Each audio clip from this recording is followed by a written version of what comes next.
Bom, eu queria apresentar, então, André, eu vou até ler, gente, porque esse currículo aqui não deu para decorar, não, tá? Ah, não. Que Então, isso. Vou até É tirar o formada, microfone aqui. a Andrea é formada em fisioterapia, especialista em psicomotricidade, mestre em psicologia escolar do desenvolvimento, terapeuta neurocognitiva pelo método Perfetti. Falei certo, é Perfetti? Como é que é, André? É Perfetti mesmo? Docente de curso É de italiano, especialização. é perfeito. É o nome, não é de perfeito, método perfeito, não. É porque Tá, o doutor Carlo Perfetti, que é o neurologista que criou o método. Então, é o então sobrenome dele. Perfetti. É docente em curso de especialização em psicomotricidade clínica e educacional. Docente em curso de neurociência, saúde mental e educação. Supervisora, em clínica de psicomotricidade. E ela atua como físio nas áreas de ortopedia, neurologia, pediatria e geriatria, pega todo mundo. Atua também como terapeuta psicomotora e neurocognitiva e atua no consultório na área de educação inclusiva. Então, toda essa profissional aí, né, ela faz parte da nossa comunidade de uma maneira super ativa, e também faz parte do nosso trabalho, meu e da Fê, porque a gente tem pacientes em comum há anos já, a gente atende alguns pacientes junto com a André e a André junto com a gente, tá? E ela também que tem nos ajudado a olhar a importância do corpo no sujeito e com o sujeito, né? Com o indivíduo nesse corpo. E foi pensando nisso que a gente decidiu chamar ela para falar com a gente nessa conversa corpo, linguagem e aprendizagem, conexões terapêuticas. Então, sejam todos muito bem-vindos, os antigos que a gente adora ver, os novos, que espero que vocês gostem muito da nossa comunidade, da nossa conversa de hoje. E aí, a nossa conversa hoje vai começar um pouquinho diferente. A Fê vai contar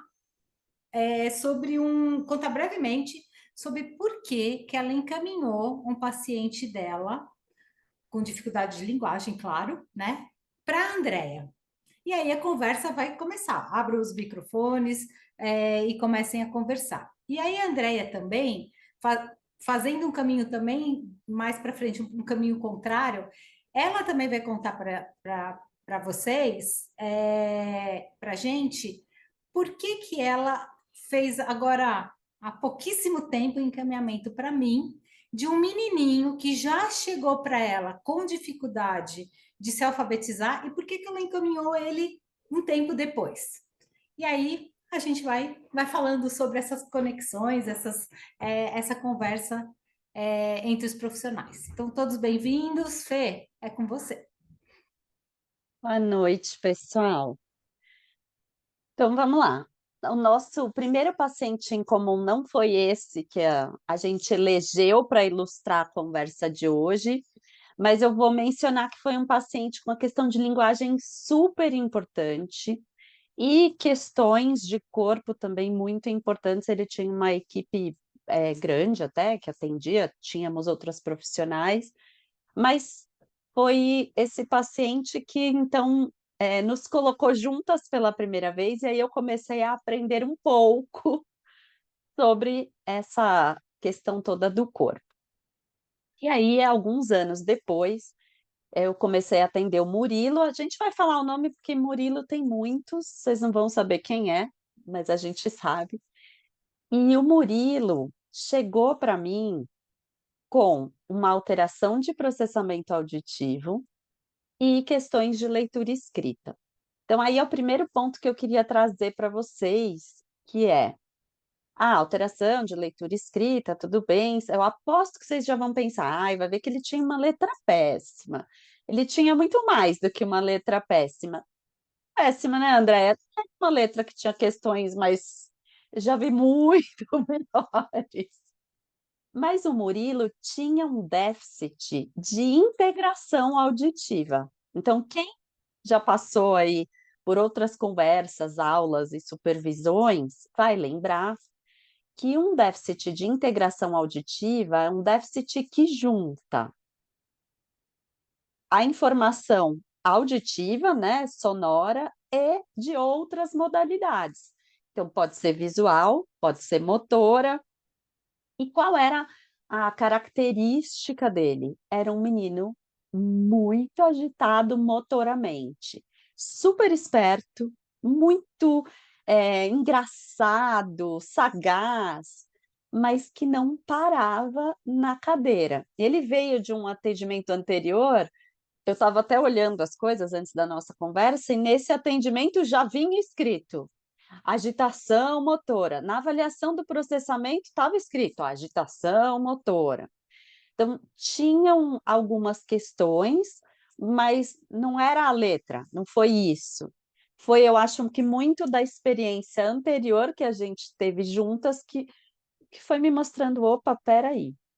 E aí, ele fez um percurso longo comigo, a Andréia vai contar a parte dela, mas também passou por neurologista,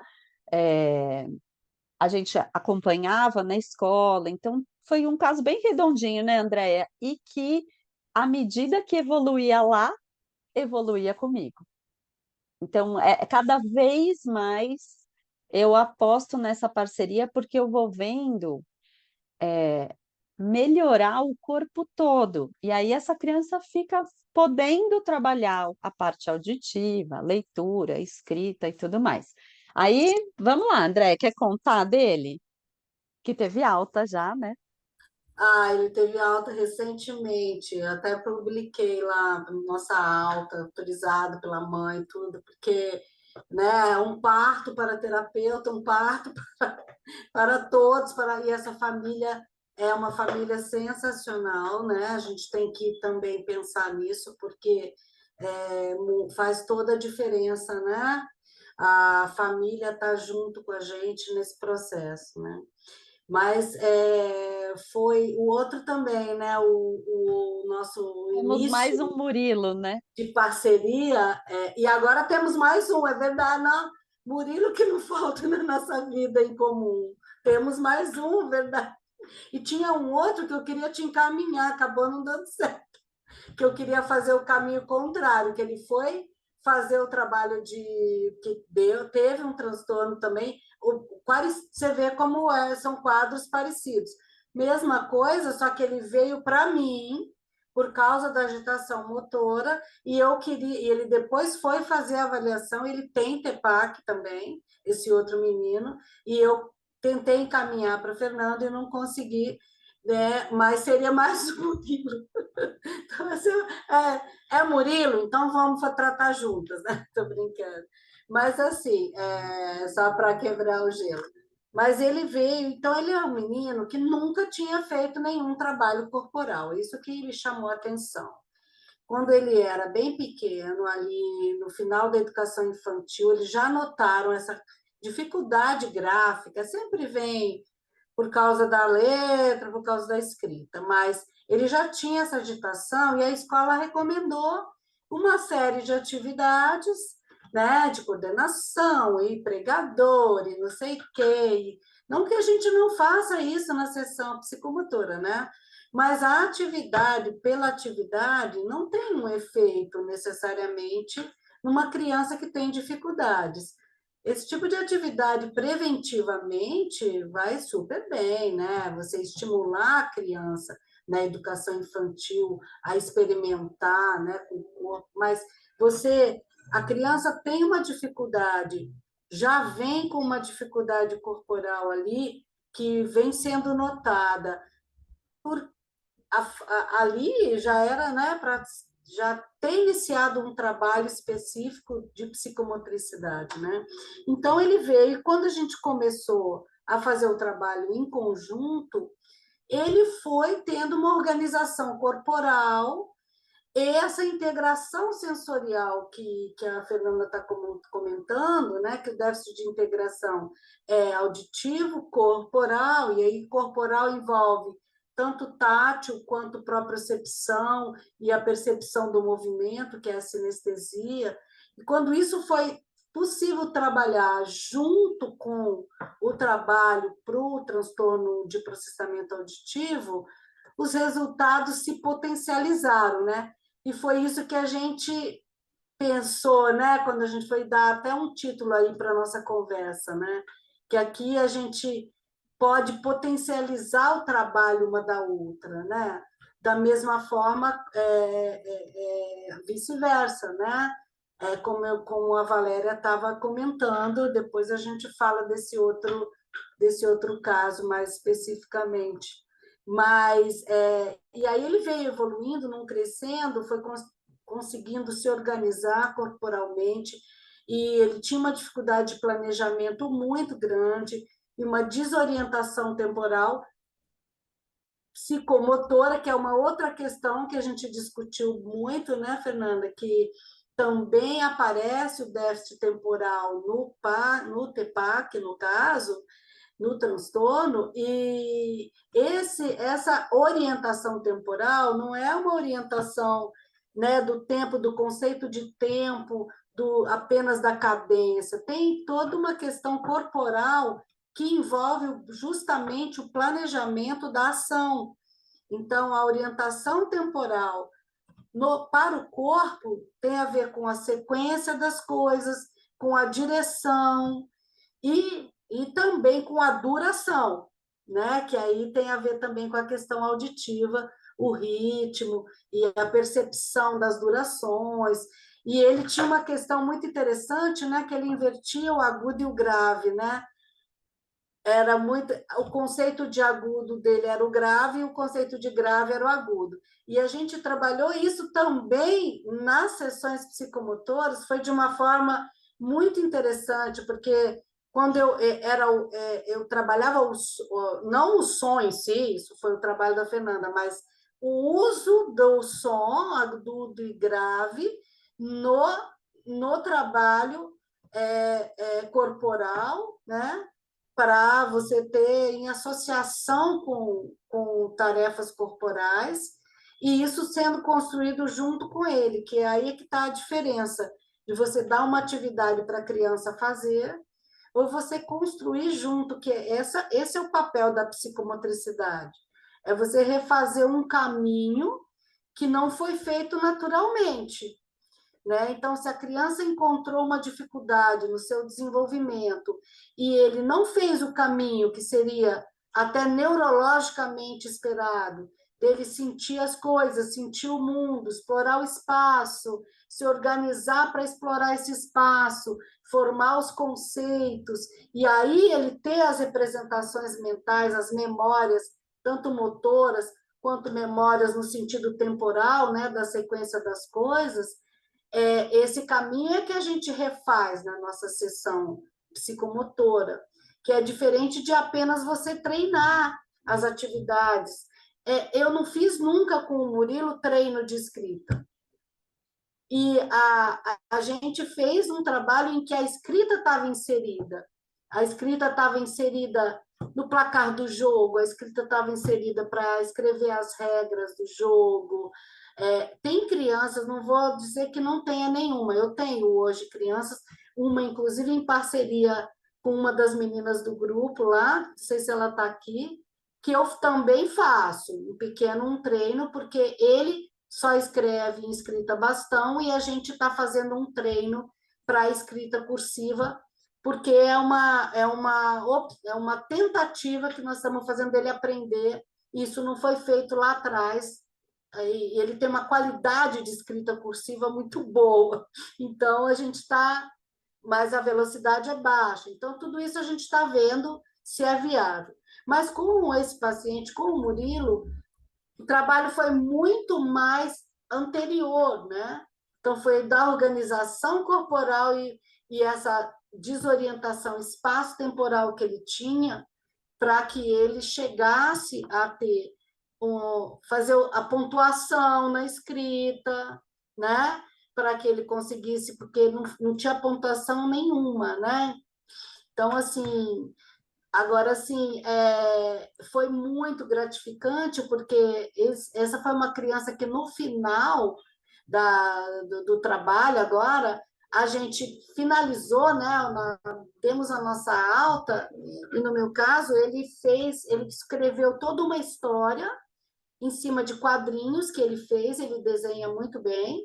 Então, nós criamos juntos cenários, e ele escreveu em cima desses cenários, e assim, com um contexto, né?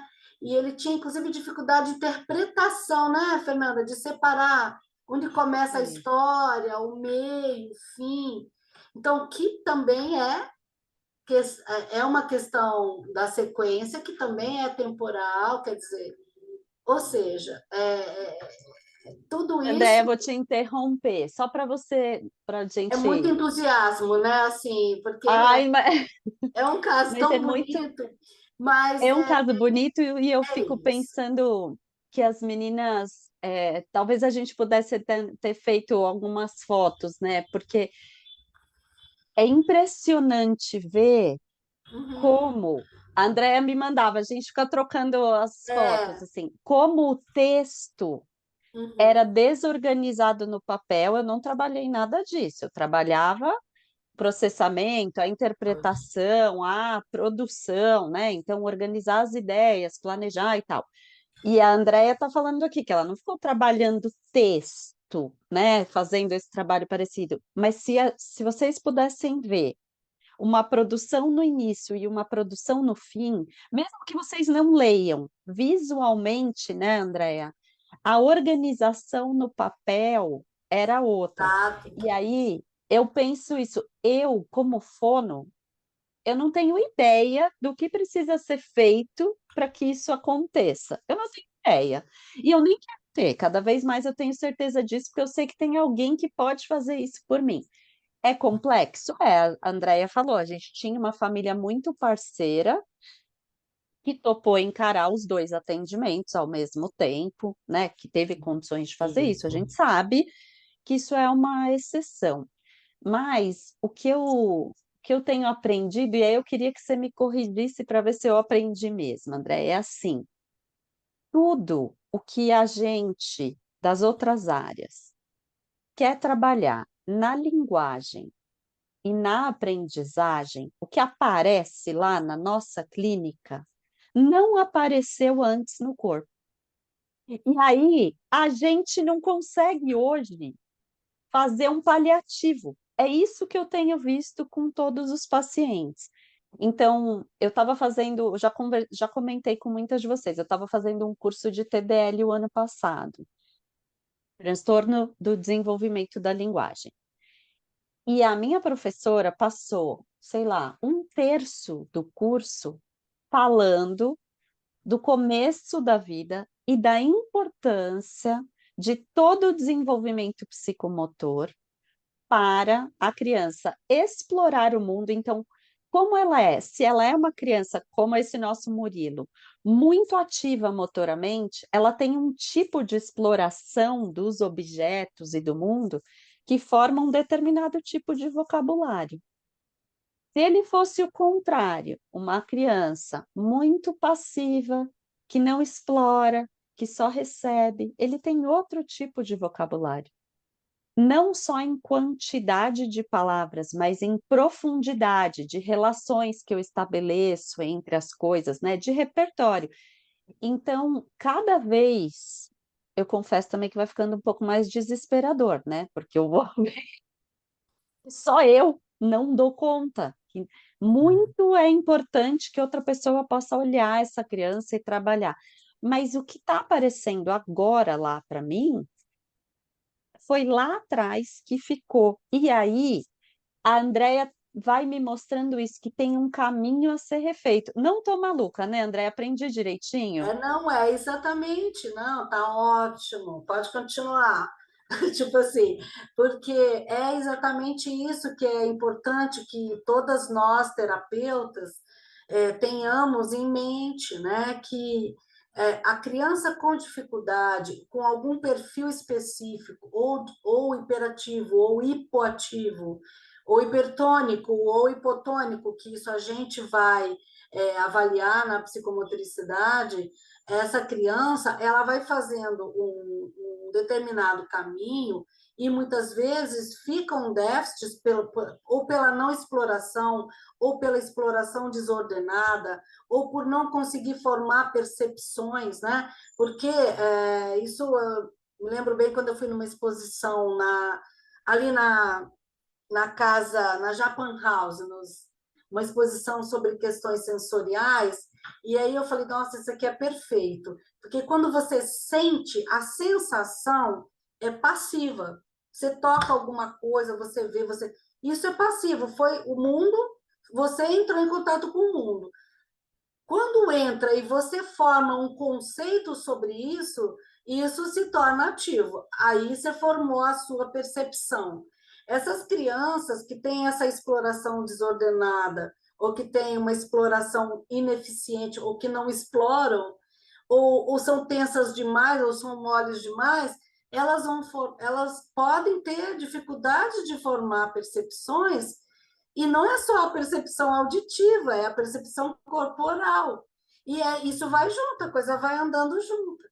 Então, quando você tem uma dificuldade, não basta você estar ao final da cadeia, que é a atividade em si. Então, se você der a atividade em si, sem ele refazer esse caminho do sentiu, percebeu, se organizou para fazer, ele vai continuar igual, né? Porque ele vai, às vezes, repetir uma atividade que não faz nem sentido para ele, porque ele não conheceu aquilo, né? Então, ele nem vai... Uma vez alguém falou no grupo, né? É a coisa de formar a memória motora. Assim, a memória motora é o repertório que só vai ser formado se tiver todo esse processo. Nunca é só motor, né? É sentir e fazer, né? É motor e sensorial junto, né? Então, essa percepção que regula, né? O corpo, e que essa questão do vocabulário, quando você contou essa história, eu achei isso incrível, porque, de fato, né? Você vai ter vivências diferentes. Então, é tudo ao mesmo tempo. Você vai formando a linguagem, vai formando a organização corporal, vai se equilibrando para ter mais condições de explorar o espaço. E, por fim, para chegar, assim, na escrita, né, que é o padrão ouro aí, né, da coordenação fina, ou da praxia fina, como a gente gosta de falar, que envolve planejamento também, né? Então, Eu ia te pedir isso, Andréia. E para mim, pessoal, vocês vão falando, tá? Porque vocês por deixarem, eu estou favor. me apaixonando pelo corpo, eu vou fazendo perguntas. Fala, Val. Eu vou falar, mas eu acho que você vai falar a mesma coisa que eu, então eu vou esperar, Fê, você fala. Deixa eu só ler duas coisas aqui. Aninha, mesmo você estando sem câmera, se você quiser abrir o microfone e falar o que você escreveu, e a Fernanda Ribeiro também, se vocês quiserem, senão a gente lê, mas fiquem à vontade, Aninha que está sem câmera, e a Fernanda pode abrir o microfone e falar. Eu vou ler da Fernanda, sim, A verdade. Aninha abriu. Aninha abriu. Então, Aninha fala. Daí que se a Fernanda quiser, até para retomar, que momento que você falou isso, tá, Fernanda? Então, eu pensei muito na Ana Muniz, que ela sempre falava isso, né? Que o sensório motor, né, é o nosso grande legado de inteligência, né? E daí cada vez mais você vai vendo que é isso, né? Todas as conexões, os esquemas que você foi estabelecendo, né? É, quando a Andrea falou disso, eu pensei no sensório motor, que a gente fica lá para frente e essas crianças estão precisando refazer esse percurso, né? E aí, Aninha, só complementando o que você falou, né? Quanto esse sensório motor traz para o psicopedagogo também informações dos modelos de aprendizagem, das formas que ele aprendeu, da forma que ele aprendeu a buscar ou a explorar qualquer objeto de aprendizagem, né? E isso vai que foi dado no período sensório-motor e que vai sendo dado quando eu tenho que ler um texto, quando eu tenho que buscar uma informação de uma pesquisa. Então, eu acho que complementa, né? Essa exploração corporal, tanto no que a Fê estava falando da linguagem, André, também, e nesse modo de buscar o conhecimento. né? Então, O já não vocabulário temos de, tudo. de aprender, né? O Exato, vocabulário que ele tem para aprender, né? exato. Fê, faz sua pergunta. Não, fala, porque se Deixa você eu vai só falar o falar. que eu estou pensando, eu já sei. Fala.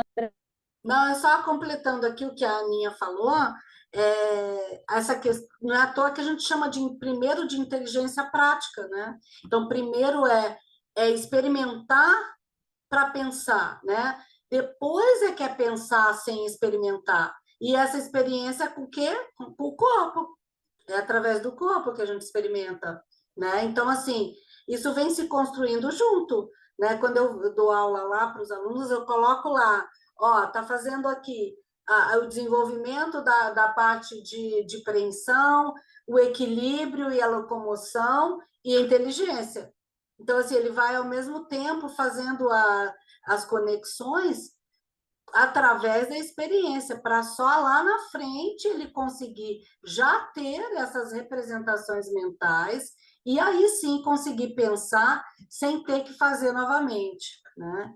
Mas para aquele que tem dificuldade, é necessário a gente refazer essas experiências para que também tenha a questão de aprendizagem, né?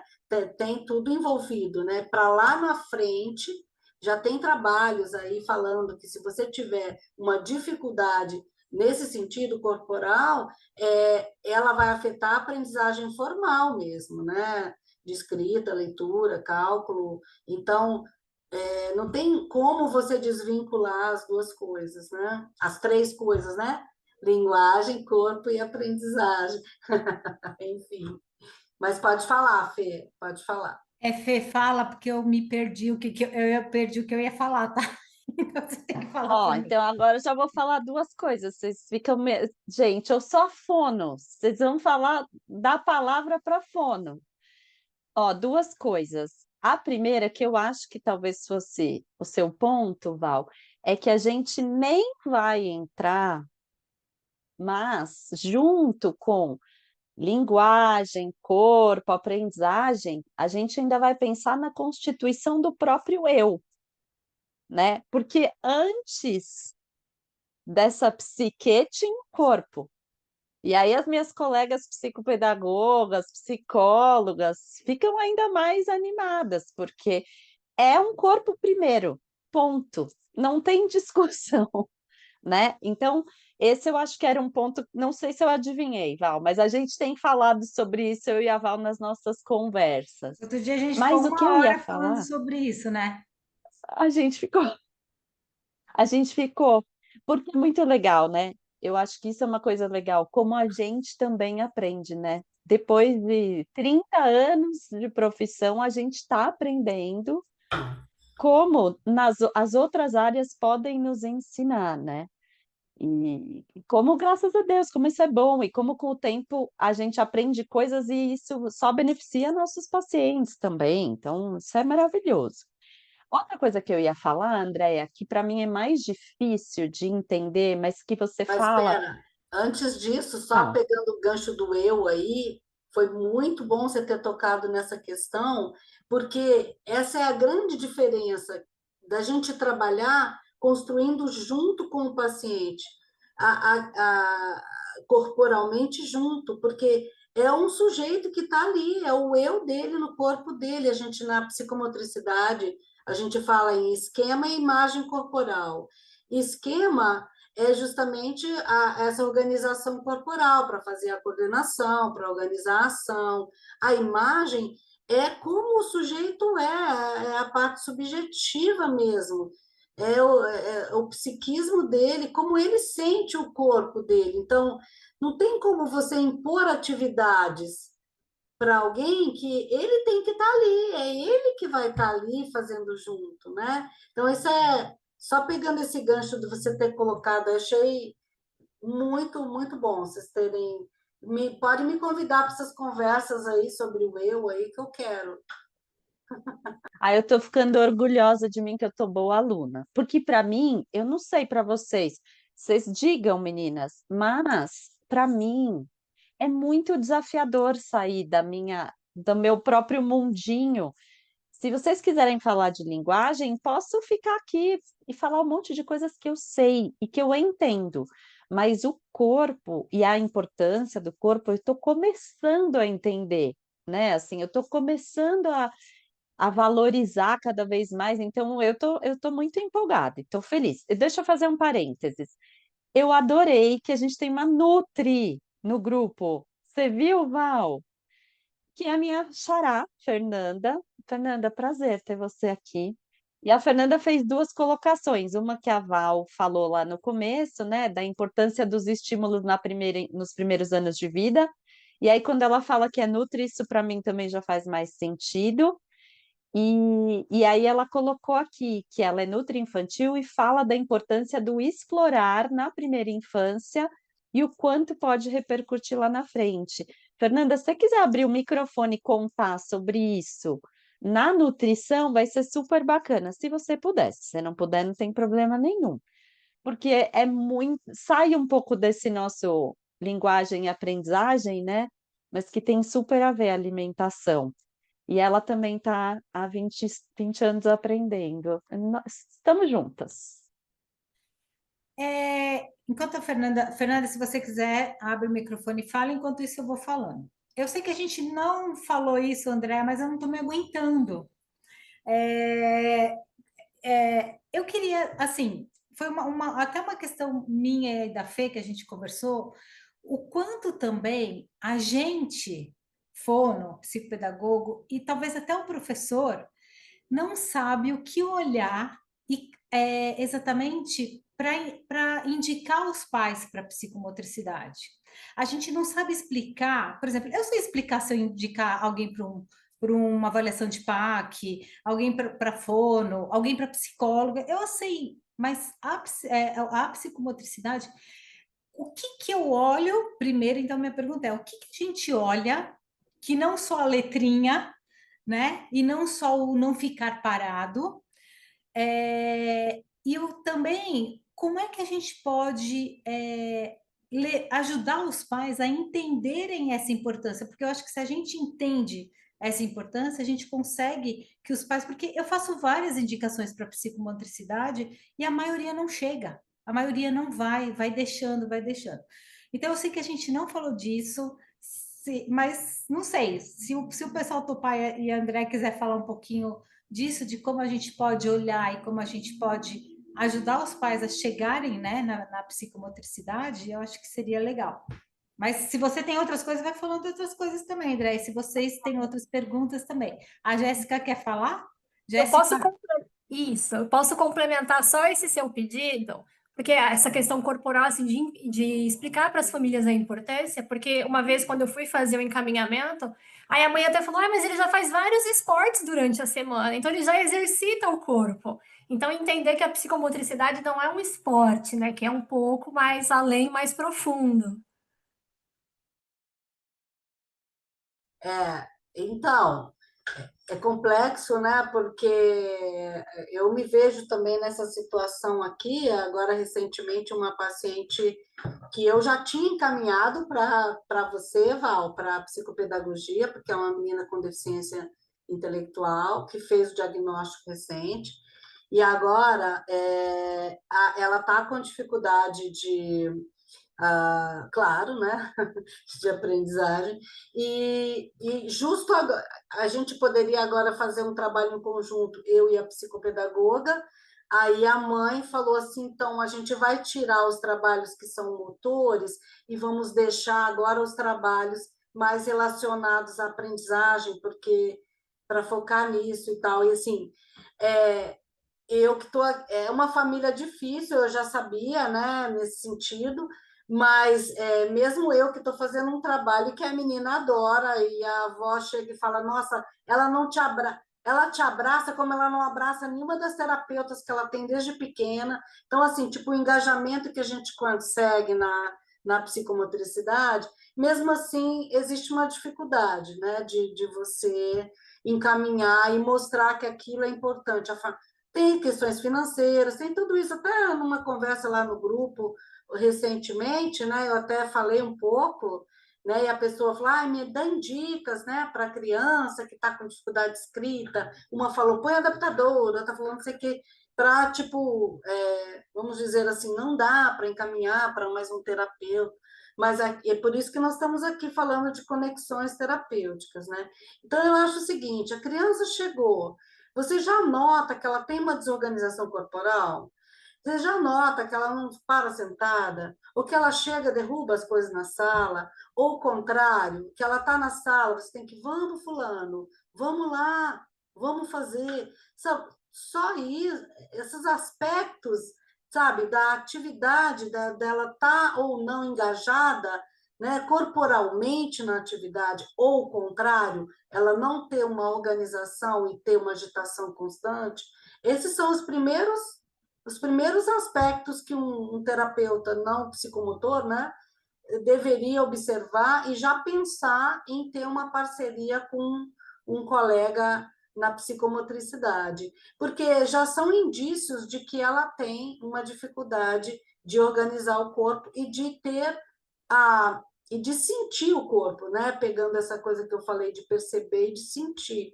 Antes de organizar, tem que perceber e sentir. Então, ela esbarra, ela tá, isso já são indícios, né?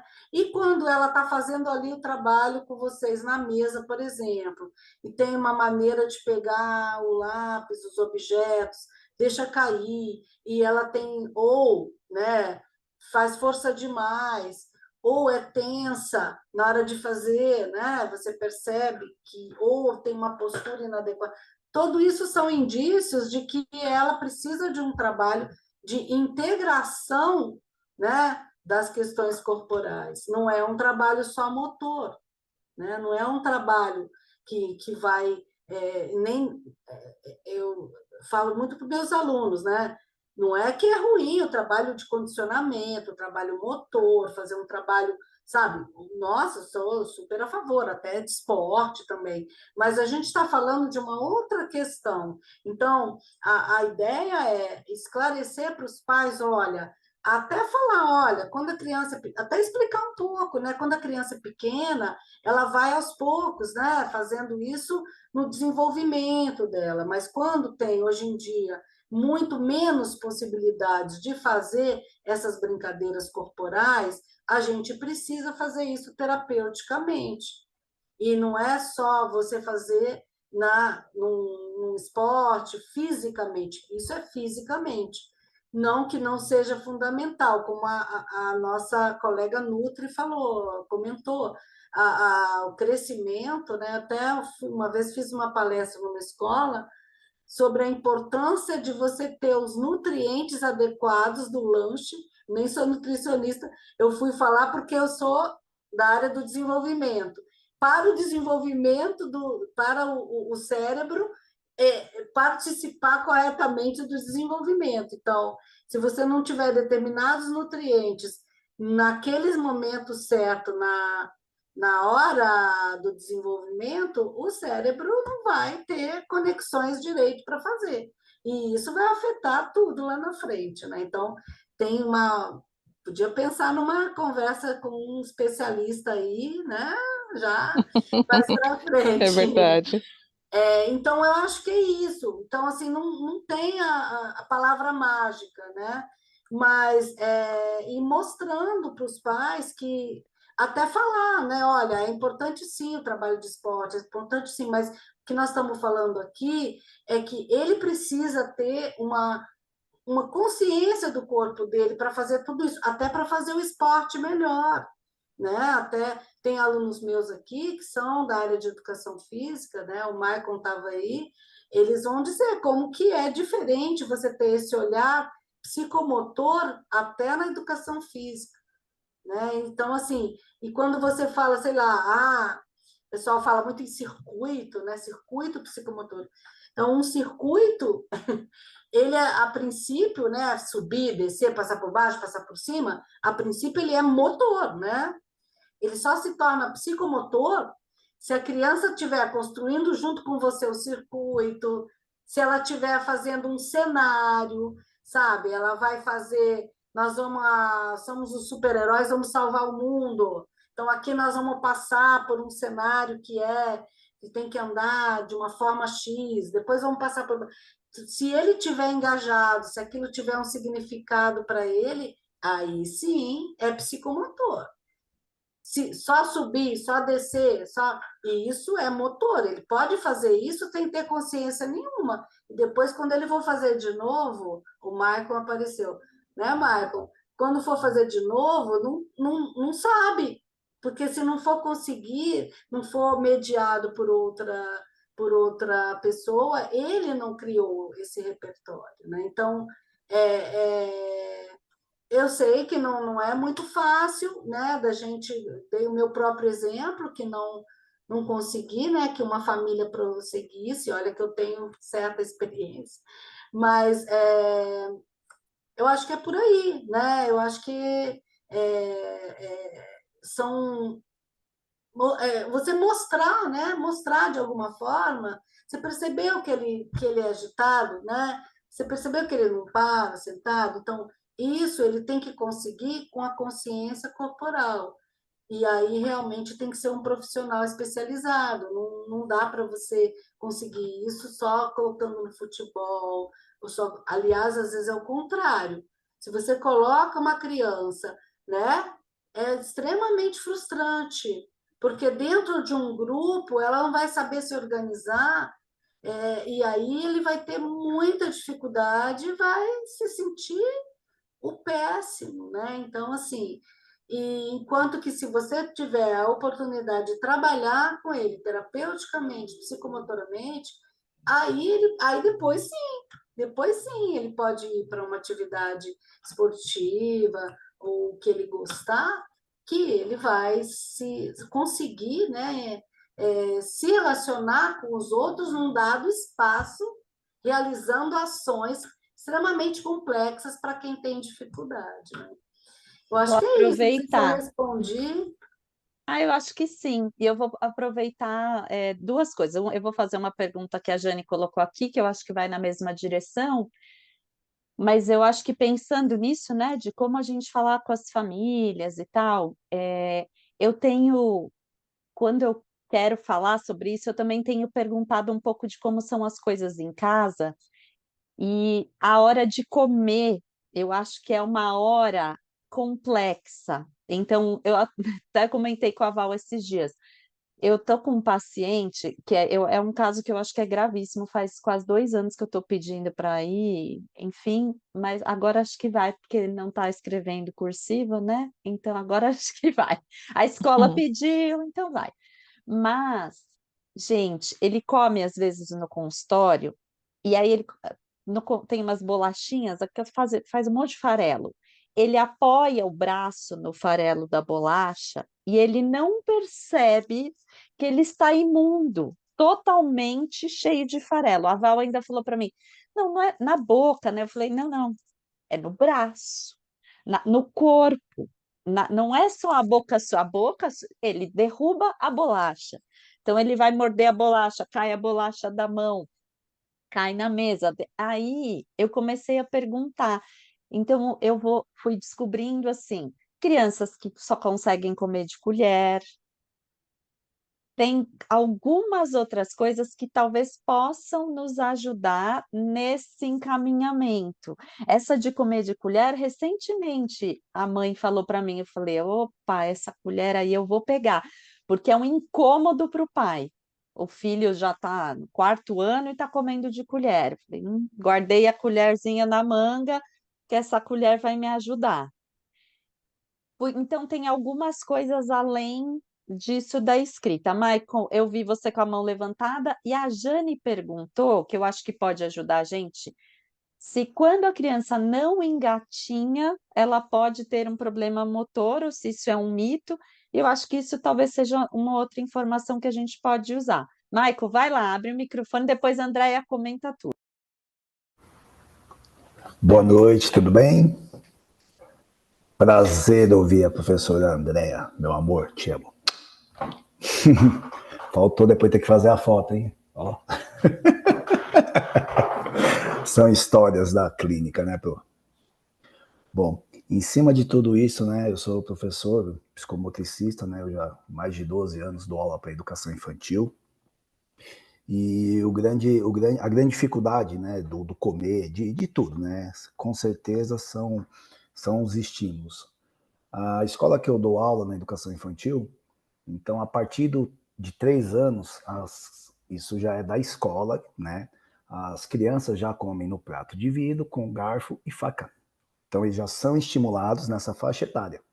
Então ele vai experimentar, ele tenta cortar o bife. O grande problema é isso, as escolas, para maximizar o tempo, porque tudo é tempo, né? A criança tem que comer lá em 20 minutos. É colher, tudo cortado, a maçã já cortada, e come que tem que ir. Então pega muito nisso. Se a escola não acreditar, né, nessa primeira infância e tiver um trabalho, vai sempre bater nisso. Crianças de 8 anos, 9, 10 que não conseguem comer. Na outra escola também que eu dava aula, criança que não sabe comer, não consegue se organizar, como está falando, de 10 anos, ele não sabe como sentar, como apoiar o braço, né? Então, os pais, eles têm muita dificuldade realmente de aceitar, mesmo a gente lá falando, né, de crianças que têm, crianças atípicas, e os pais, é muito difícil você atingir eles, né, para mostrar que a criança precisa de ajuda. E lá na escola, nessa escola eu já estou há 13 anos, 12, 13 anos, então lá, graças a Deus, a gente consegue, né, preencher essas lacunas, que é o que a gente fala. Quando eles vão para as outras escolas maiores, você vê o nível de diferença. Os pais falam, né? Ah, nossa, meu filho chegou lá elogiado porque ele consegue fazer isso, consegue fazer aquilo. Então, o porquê é o que a gente sempre fala nas reuniões. Por quê? Porque aqui eles têm a vivência, né? Tem a vivência motora, desde 2 aninhos, 1 ano e pouquinho. São os estímulos, são as oportunidades que a gente cria, né? Quando eu faço o circuito lá motor ou psicomotor, de 2 anos, 3 anos, a gente traz ele para a fantasia, né, professor? É o castelo, é a montanha, o que é isso agora? Então eles vão criando os nomes, é o lobo que está vindo atrás, então a gente tem que fugir, né? Então falta muito também a parte da ludicidade, né, que eu acho que foge muito, que eu falo que o pessoal repete muito, né? Eu já fui em algumas outras escolas, a criança só tem que repetir, repetir. Eu falo, não, isso não está sendo significativo para eles, né? Então, são questões aí que a gente estava na clínica, a gente discutia muito, né, sobre escola, né, falava das vivências, das dificuldades, né, e eu só queria deixar esse adendo que, assim, que é difícil mesmo. Então, se a escola, principalmente a escola de educação infantil, se não tiver um trabalho bacana, né, da família estar engajada, dos profissionais, né, de dar esse tempo para a criança comer, né, não, tem que comer em 20 minutos, em 15 minutos, porque tudo é rotina, né, tem horário para tudo. Então já é tudo cortado. E graças a Deus, meu filho, ele tem 5 anos agora. Desde 3, 4 ele come. Se eu der uma colher para ele aqui, ele não quer comer.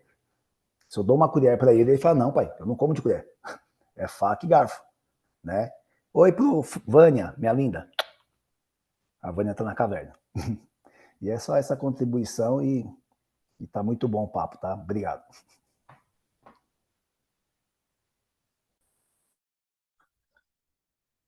Ai, gente, olha, a nossa Nutri aqui, ó, já está comentando sobre a fala do Michael, né? Você viu, Valéria? De repente. Ela está desesperada aqui, né? Com as coisas que ela está ouvindo, das Exato. papinhas, de tudo picadinho. Fernanda, é difícil mesmo, imagino. Mas olha, vocês veem, ter o Michael lá nessa escola de educação infantil, gente, sabe, é uma oportunidade dessas crianças estarem assim prevenindo 1000 dificuldades lá na frente. Pena que as escolas de educação infantil elas estão querendo botar, como diria, sei lá, minha mãe, o carro na frente dos bois, né? Querendo que a criança escreva sem ter tido toda essa possibilidade de explorar, de brincar, de ter esse brincar com o corpo mesmo, né?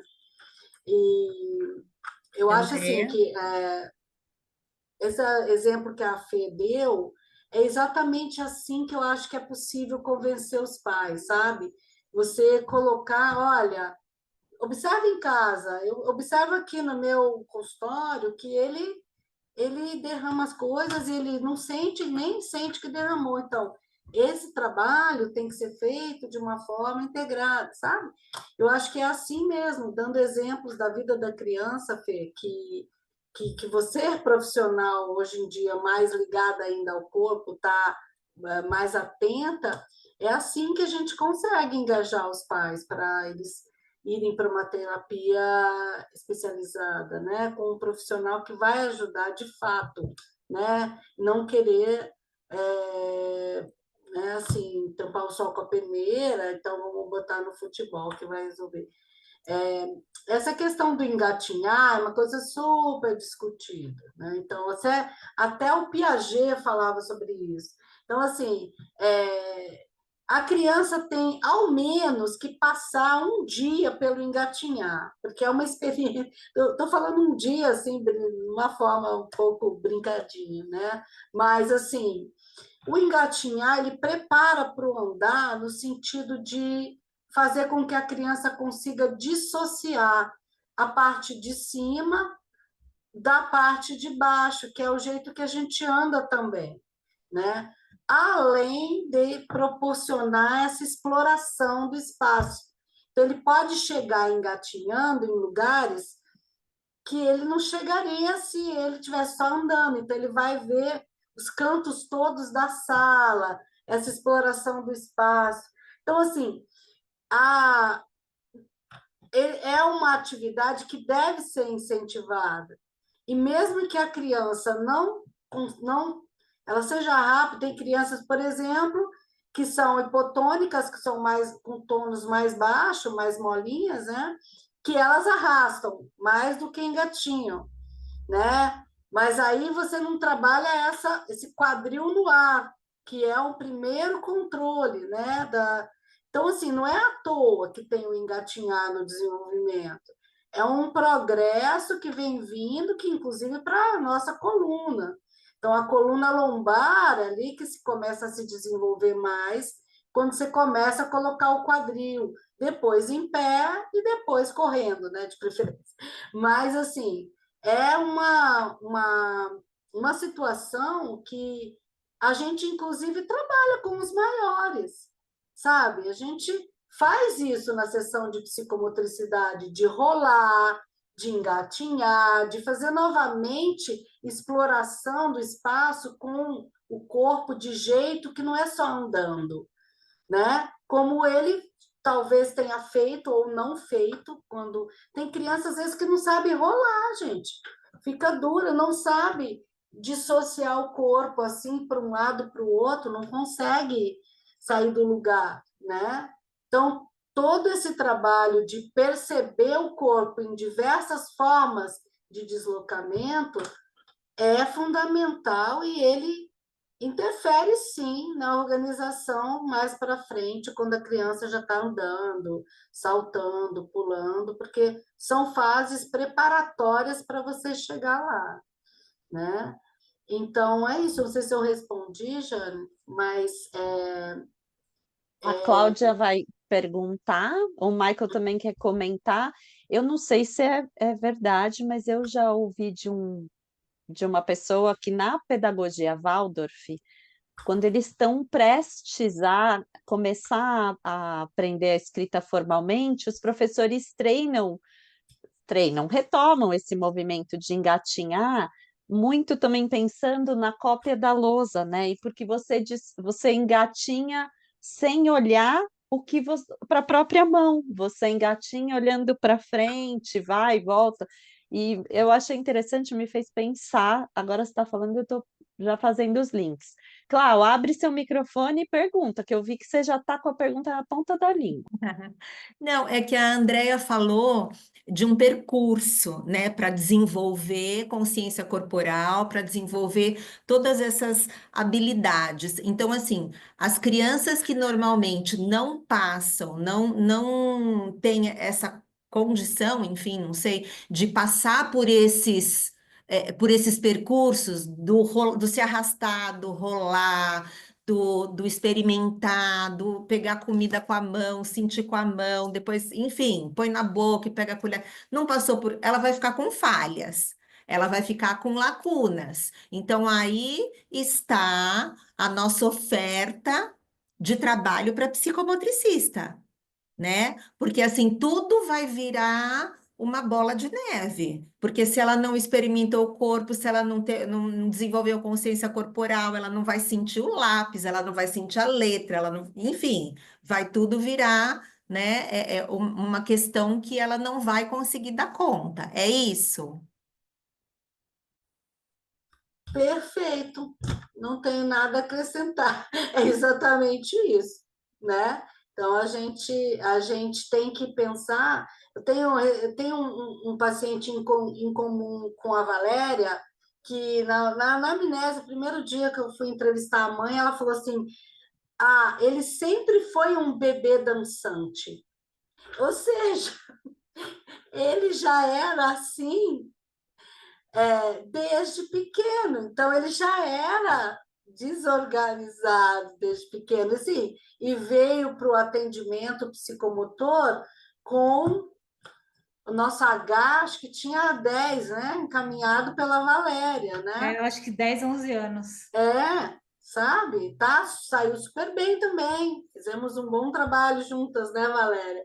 Mas a gente está correndo atrás do prejuízo, né, Cláudia? Se a gente pudesse ter feito esse trabalho que o Michael faz ali com os dele, pequenos, poxa, a criança estaria lá na frente. Ainda existe muita dificuldade de se compreender, que é através do corpo que se aprende, depois que tem o pensamento formal, depois que tem a questão da aprendizagem mais formal, né? Mas começa assim. E o que a gente fala, esse trabalho todo é da educação infantil, é dos Sim, pequenos, e que sim, você está falando e que, né, nós também sempre levantamos isso. Educação infantil não é para fazer movimento de letra, não é para fazer querendo criança perfeito. escrever, né? É trabalhar o corpo, é o brincar, né? Toda essa exploração corporal, né? Exato, a formação de repertório dele, né? Como que ele vai perceber que o L ele vem para baixo e depois para o lado? Porque ele sabe o que ele já percorreu ali né, um lugar em que ele veio para cá, depois ele virou para o lado, né? O que é um quadrado, a não ser 4 mudanças de direção no percurso?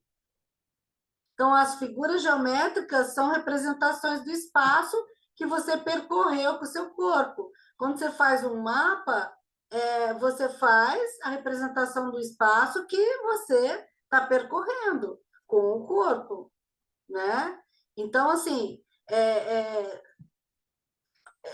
incrível, né, que não seja dada a devida importância, né, ao, a, ao corpo que a gente habita nessa dimensão aqui. Em outras dimensões, não sei, pode ser outra coisa mais etérea, né? Mas nessa daqui é o corpo mesmo que a gente tem para poder, para aprender, ou para ser um eu, ou para estar ali, para aprender até aprender a falar, né? Porque tem a parte motora envolvida. Mas é isso. Vamos ouvir mais pessoas, né? Nossa! O Michael acho que queria falar, e tem a Fabíola está fazendo vários comentários aqui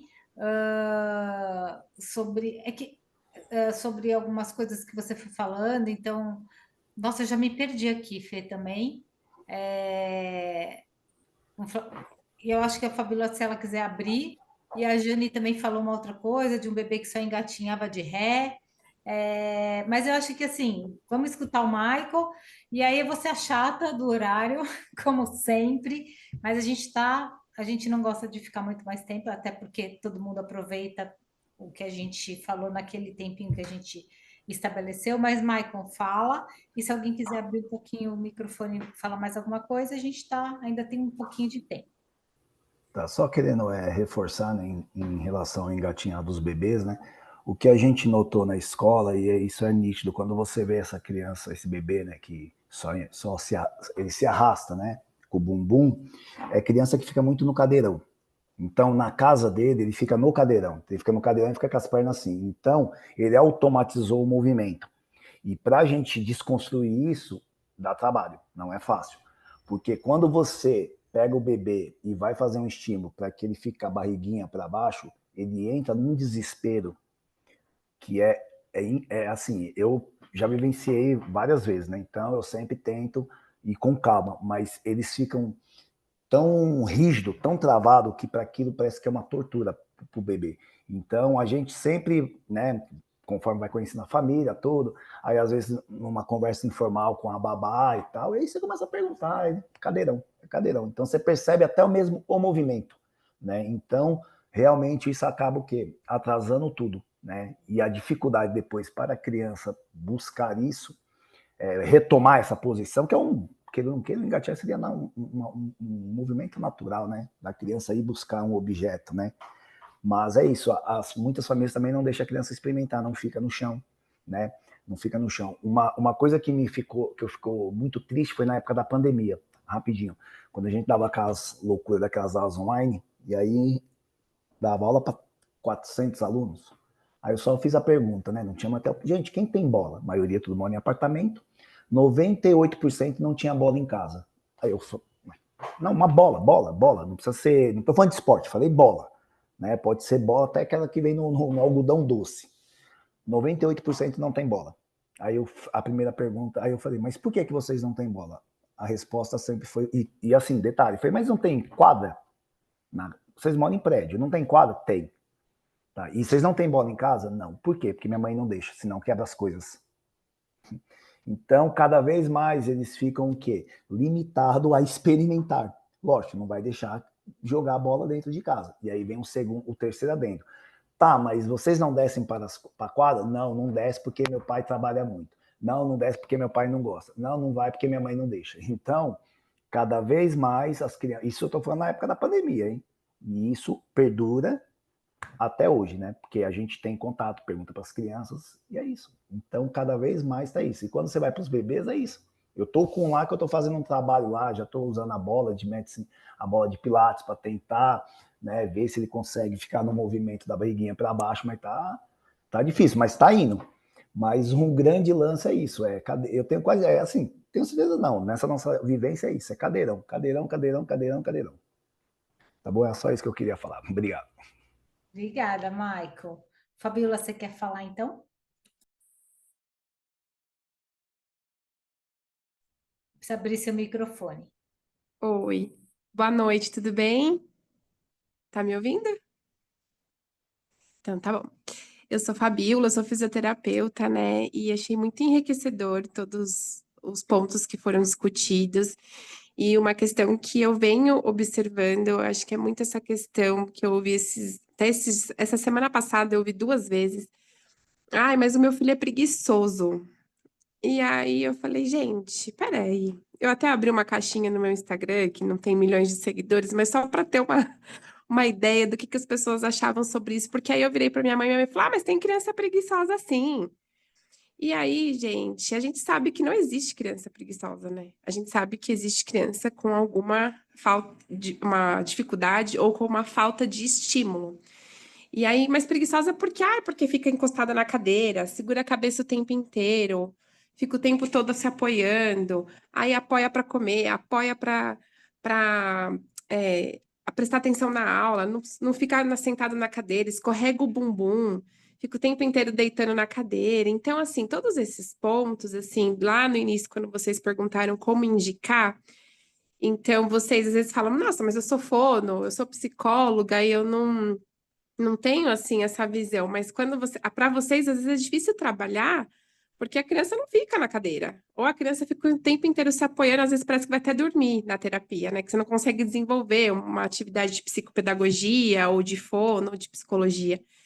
E a definição assim das áreas, eu sempre trabalhei em fisioterapia, sempre com criança, trabalhei muito em hospital. E de uns anos para cá veio muito essa questão das crianças neuroatípicas no ambiente hospitalar, e com isso eu migrei para a área de crianças neuroatípicas. E o que eu observei é que, como o Michael estava falando, falta muito essa questão também do pegar esses pais e ensinar eles o que é o brincar, porque parece que isso se perdeu. Então, quando as mães ficavam em casa com os filhos e os pais apenas saíam para trabalhar lá em 1900 e bolinha, isso acontecia. Então, as mães acabavam ficando em casa e estimulavam essas crianças. E hoje em dia, não. Hoje em dia, a gente sai para trabalhar, a mulher sai, o homem sai, vai para a escola. Se a escola tiver um estímulo legal, ótimo. Se não, também ok, porque não vai ter muito para onde correr. Então, assim, pegar esses pais e ensinar esse brincar, a importância do brincar, porque não tem criança preguiçosa, tem criança que precisa brincar. Então, ela não engatinhar envolve o quê? Ela vai pular direto para o andar, mas ela, igual ela falou, ela ficou pelo menos um dia tentando engatinhar, né? Ela sentou com aquela criança e estimulou para ela ter um controle de cervical, para ela ter um controle de coluna, de dissociação, de fortalecimento, né?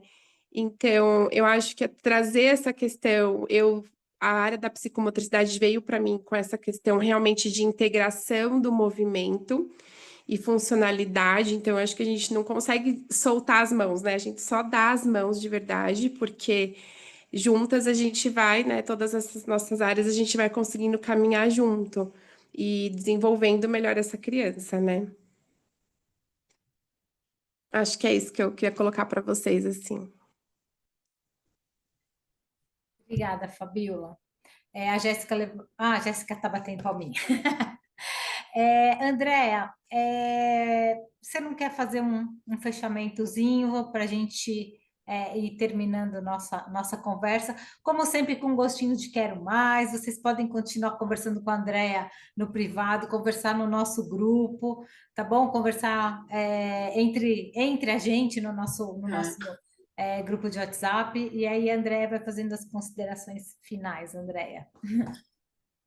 Não, então, até a gente não falou muito do nosso casinho último aí, né, Val? Porque tem Não faz mal. A gente falou de outras coisas Não, tem boas a ver também, um né? pouco com isso que está sendo falado agora no final, que é assim, o caminho que eu fiz, de um encaminhamento que eu fiz para a Val recente, é justamente esse menino veio para o atendimento psicomotor, porque no meu entendimento ele não ia, era tanta agitação, ele não conseguiria fazer um trabalho psicopedagógico adequado antes de ter alguma conscientização do corpo, alguma orientação corporal, essa percepção de quando que o corpo vai ficar parado, quando que vai ficar em movimento.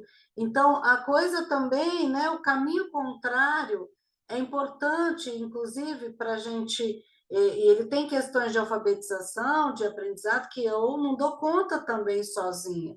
Então, eu fiz um preparo para potencializar, né, agora o trabalho da Val. Talvez se esse menino fosse direto lá para ela, porque ele tem dificuldades psicopedagógicas, ele não ia aproveitar, poderia aproveitar, mas não da forma como ele pode aproveitar agora. Tanto que ele veio me dar as impressões sobre você, Val, além da Glória ter te achado linda, tá? Nossa, ela é linda, né? Olha que legal, achei bom. Tem caminha, já vem falando que a terapeuta é linda, e ele falou assim, e eu falei assim, e aí, Pablo, o que você achou? Gostou lá da minha amiga? Já foi assim, né? Da amiga. Ele falou assim, achei super legal. Veja, ele, um ano atrás, quando a gente começou aqui, eu não sei se ele ia achar tão super legal, né? Então, assim, é um preparativo corporal que foi feito para que ele tivesse aproveitasse, tivesse no seu máximo ali no trabalho psicopedagógico. Então, eu acho que é essa mensagem que eu quero deixar. A gente tem que acreditar no colega terapeuta, nesse sentido de insistir, sabe? E de colocar para a família, não, olha, não vai adiantar se eu colocar um adaptador aqui na mão, não vai adiantar se eu passar umas atividades, vai quebrar um galho, mas eu não sei se vai ter algum efeito sobre ele. Pode até ter, se ele aproveitar, se ele gostar de fazer, mas talvez não tenha, né? E vice-versa, né? A gente que é do corpo também saber a hora que chegou o nosso limite, que a gente precisa de ajuda, né? Com os outros profissionais de linguagem, de aprendizagem, de nutricionista, né? de nutrição, enfim, de todos os outros, né? Com suas capacidades, tá? Acho que é isso, gente. Dado o adiantado da hora, acho que vamos encerrando e pensando em conversar mais aí na vida, né? Sim. Então, André, o pessoal está te adorando, agradecendo sua participação, e a gente também só tem a te agradecer por estar conversando com todo mundo, e eu, pessoalmente, pelo trabalho de parceria, e acho que a Fê é a mesma coisa também, porque só enriquece o nosso trabalho, né? E eu acho que se o Pablo falou que adorou, é porque ele está pronto para sentar, porque senão ele não teria adorado, né? Porque uma das primeiras coisas é, vamos sentar para fazer uma atividade, né? Então, ele veio no Exatamente. momento pronto para isso, né? Ele viu um puff aqui e ele conseguiu sentar. Depois ele foi deitar no puff, claro, né? Mas ele conseguiu entrar e sentar na cadeira. Então, eu acho que é isso. Só ajuda e só enriquece. Super obrigada pela noite, pela conversa com a gente. Imagina, eu que agradeço a oportunidade de trocar, né? Trocar pacientes, trocar conversa com todo mundo. Eu acho que é fundamental, né, gente? A gente não pode se encerrar ali no consultório nosso e pensar que aquilo ali, não, sabemos tudo, tal. Nossa, a cada dia eu aprendi muito com a Fê, aprendi muito com a Val, sabe? O curso das meninas de PAC. Eu sou aquela que faz propaganda, pede seguidores no YouTube, não sei o quê, porque elas são boas mesmo, né? E, nossa, assim, dá gosto da gente trabalhar, né, em conjunto, porque a coisa flui, né? É muito bacana. Obrigada a vocês.